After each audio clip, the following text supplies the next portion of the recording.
My people perish for the lack of knowledge. What's done in the dark will be brought to the light.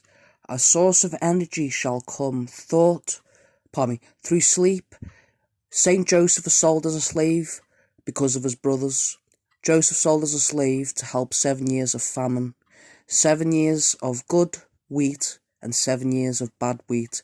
It's also part of the 7-year tribulation.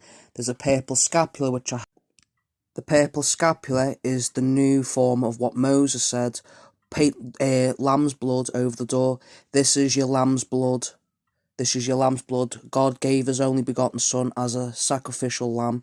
I've been through some form of a spiritual battle from the moment I was born, so I'm here to share the knowledge, wisdom and understanding of the Bible, what God's given me, because I asked through prayer. So I'm going to share to the masses what's going on. Kim Clement prophesied stuff ages ago about a woman that shall come, strong in faith, virtuous. It doesn't matter whether you're thin or fat, ugly or beautiful looking. It's the soul that Satan's after. It makes no difference who you are, what you are, how much knowledge, how much degree, whether you're rich or poor, great and small, like free or slave bond. This is about the daughter of Zion, which is the mother of God, and the slave woman, which is Hagar, which is also a representation of Jezebel, the fake woman in white, who's also known as the Vatican, which I'll state. And people will try and stop it, but it will not be stopped. This shall spread and spread and spread, and there will be no control, for it shall be like a river. You've heard directly from the Spirit of God how he is going to move from one nation to the other through the streets. House churches will be just about in every street in the United States of America and in Europe. Every street, every neighborhood shall have the ability and to hear the gospel of the kingdom.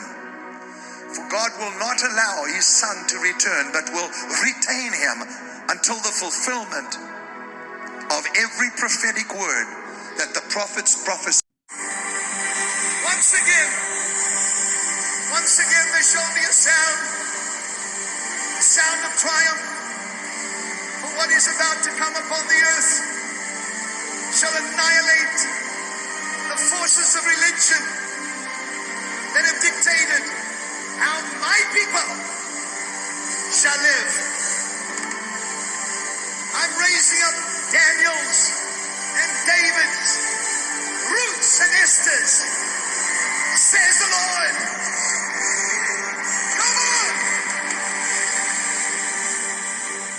The prophecy of two French children. Our Lady, Queen of Peace, the Queen of Prophets, spoke to two French children from 1846 and the people of the future generations. This also corresponds to Nostradamus prophecies as well about England being taken down, enemies in and without. You're going to see a rude awakening now, which I am going to share. Lucifer, with a very great number of demons, will be unchained from hell by a decree. They shall abolish the faith, which is the Catholic faith. Even among persons consecrated to God, they shall blind them in such a manner that without very special graces, these persons shall imbibe the spirit of those wicked angels. Many religious houses will entirely lose the faith and shall be the cause of the loss of many persons. The superiors of religious communities shall be alert regarding the ones they take into communities, for the devil will use all malice to bring persons into orders who are addicted to sin. So any pains that you're feeling and you have to take meds for it, that's a sign from spiritual beings can attack you to give you pain and give you medical pain. This is their fake medical breakthrough that was prophesied.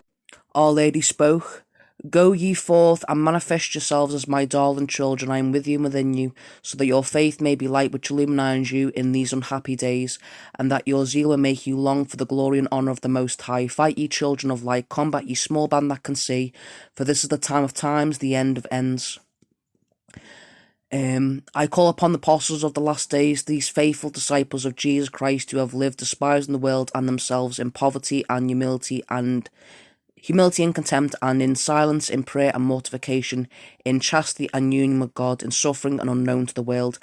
This is going against what's written in the New Testament. This book is part of the New Testament, which I will state clearly as this is part of the prophecy of two French children with Our Lady. This book states here, clear as day,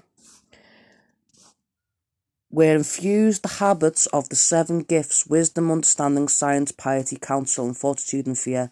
This goes against the 7 hills of Satan, which is the Vatican itself. Understanding, in this magnificent blessing, as anew as it was admirable in the world, the 12 apostles were created fit ministers of the New Testament and founders of the evangelical church for the whole world. For this new grace and blessing communicated to them a divine strength most efficacious and sweet, which inclined them to practice the most heroic virtue and the highest sanctity.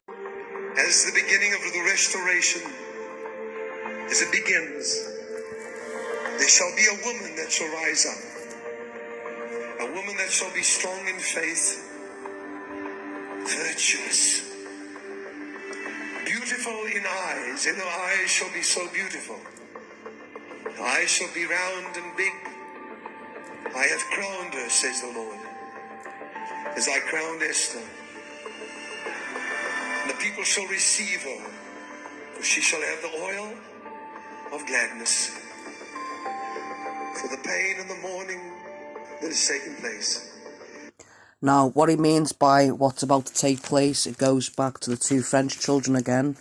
It mentions about the 2 witnesses shown up on earth to help the Catholic Christians. It tells you about the end times of fire and water will clear the earth. It tells you about frightful hail and storms. I've already posted up about the 2 French children already, so you can look it up yourself. There will be miracle workers, for the Pope will have to be upon his guard. So the new Pope Leo has to be upon his guard against the miracle workers. For the time has arrived when the most astounding prodigies will take place on the earth and in the air. Now, as for the Mother of God, which I will state here on page 11, the bodily shape of the heavenly queen was well proportioned and taller than is usual with other maidens of her age, yet extremely elegant and perfect in all its parts. Her face was rather more oblong than round, gracious and beautiful without leanness or grossness, its complexion clear yet of a slightly brownish hue, her forehead spacious yet symmetrical, her eyebrows perfectly arched, her eyes large and serious, of incredible and effable beauty and dove-like sweetness, in dark in colour with a mixture turned toward green. This is part of Solomon's wisdom. Her nose straight and well-shaped, her nose small, well-red coloured lips, neither too thin nor too thick. All the gifts of nature in her were so symmetrical and beautiful that no other human being ever had the like. To look upon her caused feelings at the same time, joy of seriousness, love, and reverential fear. Songs of Solomon. How beautiful you are, my darling, how beautiful you are. Your eyes are like doves behind your veil. Your hair is like a flock of goats. Your teeth are like the flock of newly shone ewes. Your lips are like a scarlet thread. Your temples are like a slice of pomegranate.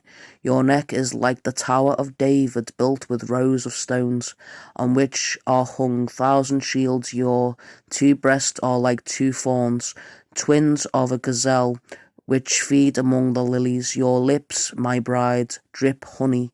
Honey and milk are under your tongue, and fragrance of your garment is like the fragrance of Lebanon. Your navel is round goblet, your belly is like a heap of wheat.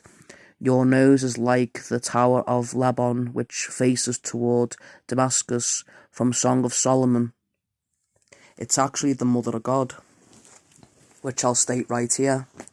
In the prayer that I was given, the full ritual, or should I say the full prayer of the rosary itself, it states as I go along here, prayers that's never known to fail. It states here, the Mother, giving glory to Our Lady. Further down, she is the vessel of honour. She is the Tower of David, the Tower of Ivory, the House of Gold, the Ark of the Covenant. Page 228. In fear and reverence still greater than other their entrance, the maidens left the room, and in great excitement and wonder they told the apostles what had happened. They, not without divine inspiration, came to the conclusion that this sacred Ark of the Covenant was not to be touched or handled in the common way. It's talking about Our Lady. Our Lady is the woman who's written on the 5th commandment, honour thy father and thy mother. When she said yes, she gave 3 drops of her own blood to say yes to Jesus. This is exposed in the Da Vinci Code of the Last Supper, and I'll state that in the next video. Many blessings to you and stay prayed up at the St. Gertrude.